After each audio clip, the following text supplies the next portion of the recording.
Lyric రాసేటప్పుడు మీకు ఒక చిన్న టాస్క్ ఇస్తాను. మీరు లిరిక్ రైటర్ కాబట్టి. ఓకే. నా పేరు ప్రదీప్ దేవసరి.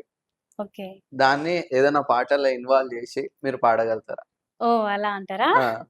ఓకే అండి. ట్రై పాడిద్దాం. చేయండి. మీది మీది సూపులోడే ప్రాదీపు బెంజికారులొచ్చినాడే, ఉంగరాల జుట్టుగాడే ప్రాదీపు డిజిటిల్లు లెక్క ఉన్నడే, నేనేడికోతే ఆడికొస్తడే, నన్ను పరేషాను చేత్త ఉంటడే, నేనేడికోతే ఆడికొస్తడే, నన్ను పరేషాను చేత్త ఉంటడే, ఎవడే ఆడు ఎవడే ఓరకంట నన్ను చూసేటోడు, ఎవడే ఆడు ఎవడే కన్ను కొట్టి సైగ చేసేటోడు. నన్ను కొట్టిపించేలాగా ఉన్నారు. కానీ చాలా బాగుంది. ఇంత తక్కువ టైంలో సడన్‌గా ఓకే. చెప్పంగానే అంటే అక్కడనే మీ టాలెంట్ అంటే ఏందో కూడా నాకు అర్థమైంది. సార్ మ్యారీడా సార్ మీరు? ఆ! మ్యారీడ్. ఓహ్! అలా అయితే జస్ట్ నార్మల్‌గా జోక్‌గా పాడానండి. మళ్ళీ సార్ ఏమనకండి. హ్మ్. నిజంగా గూడా అట్లే అనిపిచ్చింది నాకు. డీజే టిల్లు టైప్‌లో. సో, ఆ! అందుకని టక్‌మని గుర్తొచ్చింది నాకు సాంగు. మీరేం ఫీల్ అవ్వకండి మేడం. ఆ! మళ్ళీ సార్ మీరు అదే. ఎలాగైనా చీపురు కట్ట పట్టుకుంటారు. అదే. సో, అందుకే అందుకని ముందే కొట్టిపించా. చెప్తున్నాను.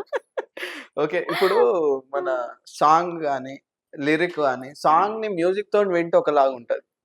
లిరిక్ మొత్తం డిఫరెంట్‌గా ఉంటది. కొన్ని లిరిక్స్ అయితే ఉట్టి లిరిక్ వింటే కొందరికి భయం గూడా యేస్తది. ఎందుకంటారు అట్లా?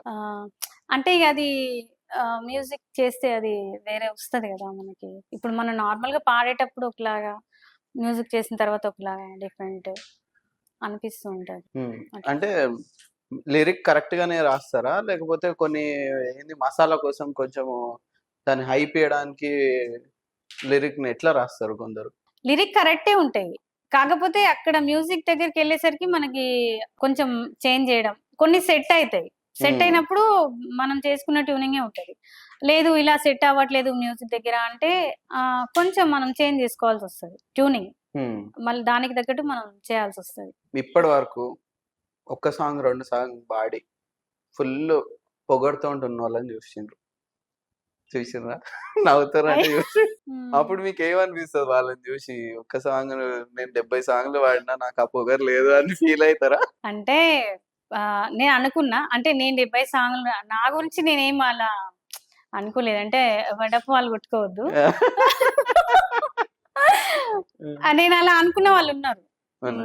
కొన్ని సాంగ్స్ పాడి ప్రౌడ్‌గా ఫీల్ అయిన వాళ్ళు హ్మ్. ఉన్నారనమాట. నేను అనుకుంటా సాంగ్స్ గాని, లేకుంటే యాక్టింగ్ గాని అలా చేసిన వాళ్ళు. నేను అనుకుంటా, అరే!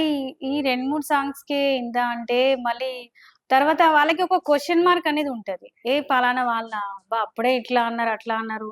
వాళ్ళొద్దులే వేరే వాళ్ళని తీసుకుందామని అక్కడ అంటే మన వరకి ఛాన్స్ రాకపోయినా అక్కడే ఆగిపోతదది. అదే. వచ్చే అవకాశం మన దాకా ఫోను కాల్స్ రాకపోయినా, మనల్ని అడగకపోయినా ఇప్పుడు ఎగ్జాంపుల్ నేనే.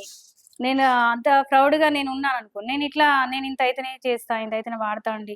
నాకింత ఫేమొచ్చిందని నేను అన్నాననుకోండి.